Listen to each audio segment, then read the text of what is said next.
Today we're going to look at square roots and cube root functions. Section 6-8. This covers Common Core benchmarks FIF 2.4, 2.6, 3.7, 3.9, and FBF 2.3. The objective is that you will be able to graph square root functions and cube root functions. The general form of a square root function is y equals a square root of x minus h plus k. We've already seen a, the negative h, and the plus k before. The difference with square root functions is that instead of having a vertex, you have what is called a starting point, but we still use hk for that starting point. H as opposite, k as is. The graph you see here is the basic graph of y equals the square root of x. The starting point for it is 0, 0. The table or key points on it are 1, 1, 4, 2, and 5, 6, 7, 8, 9, 3. And those numbers are chosen because 1 is a perfect square root, 4 is a perfect square root, and 9 is a perfect square root. So let's look at how to graph square root functions. First, we're going to start with the vertical translations. These translations are the same as we've seen in the previous chapter. A plus k tells you to go up k units, and a minus k tells you to go down k units. The up and the down move the starting point, which was at 0, 0, either up or down. So let's take a look at an example. Let's graph the function y equals the square root of x minus 5. We're going to start by first identifying the starting point. Since the original square root function is at 0, 0, the minus 5 tells us that we're going to take the 0, 0 and translate down 5 units. So the starting point becomes 0, negative 5. Next, we're going to make an xy table.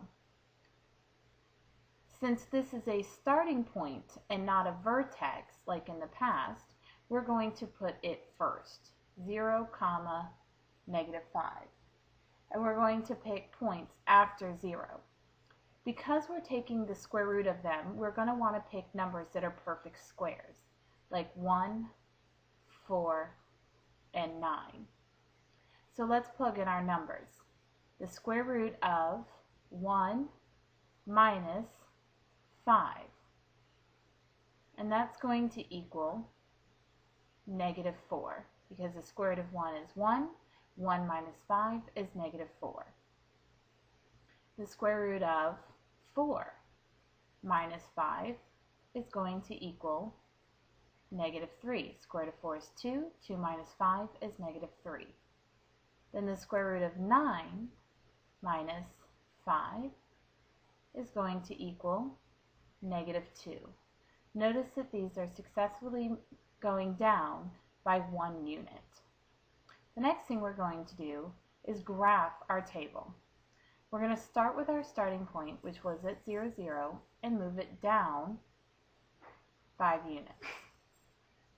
The rest of the table is 1, negative 4, 4, negative 3, and 9, negative 2. It's like the inverse of a parabola, so when we connect the dots, we are going to make a curved half of a U shape for the graph.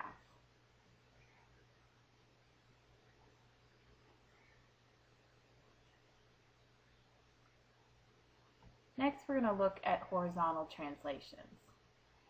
Negative h tells us that we're going to translate right h units, and positive h tells us we're going to translate left h units. Remember that the h is always used as opposite. So let's look at a function. Y equals the square root of x plus 4. First, we're going to identify the starting point. The plus 4 tells us we're moving to the left 4 units, so our starting point is negative 4, 0.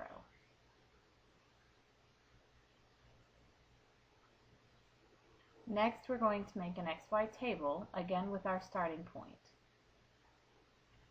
So we make the xy table, and we start with negative 4, 0. Because we're adding 4, we want to think about that as we make our table. We can pick negative 3 so that the square root of negative 3 plus 4 equals 1, because negative 3 plus 4 is 1, the square root of 1 is 1.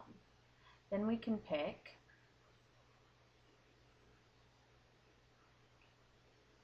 zero,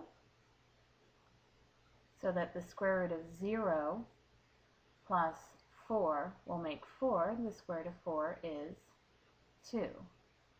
And then we can pick 5, so that the square root of 5 plus 4 is 9, and the square root of 9 is 3. Now let's make our graph. This time we're going to shift left 4 units from 0, 0 for our starting point. Then we have negative 3, 1, 0, 2, and 5, 3. And again, we make half of a U shape.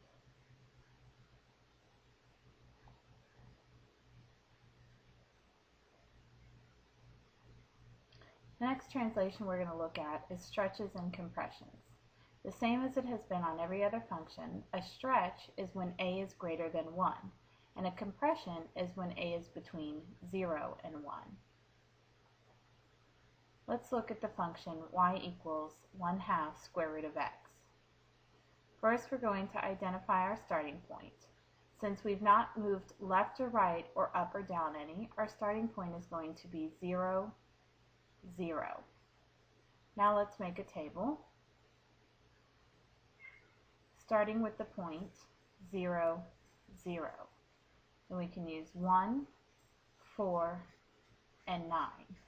We may end up with some decimals, but that will be all right. So let's start with taking a half of the square root of 1. Square root of 1 is 1, and a half of 1 will give us 0.5. Then a half of the square root of 4. Square root of 4 is 2, a half of 2 is 1. And then finally a half of the square root of 9. The square root of 9 is 3, and a half of 3 is 1.5. So now let's make our graph. This time, since we did not shift or translate up or down any, or left or right, our starting point is starting at 0, 0. The next point we have on there is 1 and 0.5, 4 and 1, and 9, 1.5. Notice that the shape of the graph has gotten closer to the x-axis and further away from the y. It is being compressed on or pushed downwards.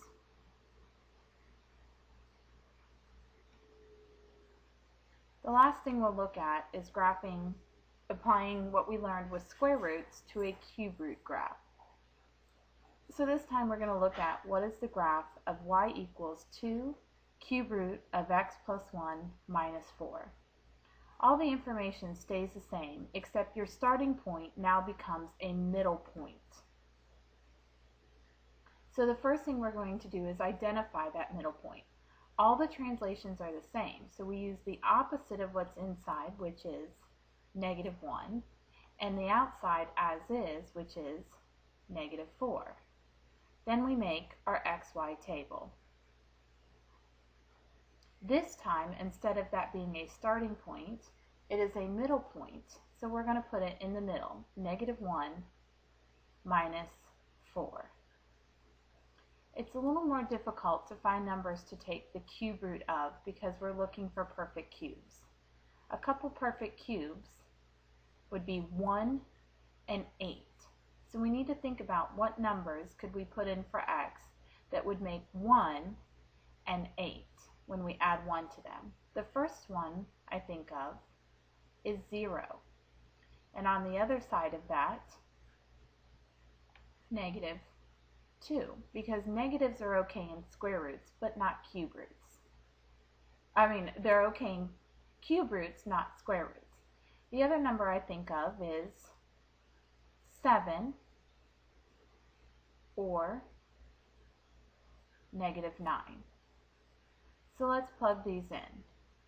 2 cube root of negative 2 plus 1 minus 4. Negative 2 plus 1 is negative 1. The cube root of negative 1 is still negative 1. Times 2 is negative 2. Minus 4 gives us negative 6. If you're using a scientific calculator, you can type that expression into your calculator and find the answer very quickly. Next, we'll do 2 cube root of negative 9 plus 1 minus 4. Negative 9 plus 1 is negative 8. The cube root of negative 8 is negative 2. Negative 2 times 2 is negative 4. Negative 4 minus 4 is negative 8. Then we'll plug in 0, so we get 2 cube root of 0 plus 1 minus 4. Now this is not a reflection point like it was in previous function. What ends up happening is you get the opposite. So this time we'll do 0 plus 1, which is 1, and we'll get the cube root of 1, which is a positive 1. Times 2 is 2, minus 4 gives us negative 2. And our function is now going the opposite direction. And then we do 2 times the cube root of 7 plus 1 minus 4. 7 plus 1 is 8. The cube root of 8 is 2. 2 times 4, 2 is 4. And 4 minus 4 gives us 0. So now let's look at the graph of a cube root function. Let's start with our middle point, which was negative 1, negative 4. So we went left 1 and down 4. Our other points in there were negative 9, negative 8, negative 2, negative 6, 0, negative 2, and 7, 0. The shape of a cube root function is almost like a sideways S. So from the middle point, we're going to curve up this way and curve down this way. Cube root functions are a little more tricky when you're trying to figure out numbers to plug in. So you need to think ahead about what numbers are perfect cubes. Your best perfect cubes are 0, 1, and 8. So when you're thinking of numbers to plug in for x, you want to plug in so that those numbers will happen inside your cube root. Bring your questions into class tomorrow and we will practice this some more.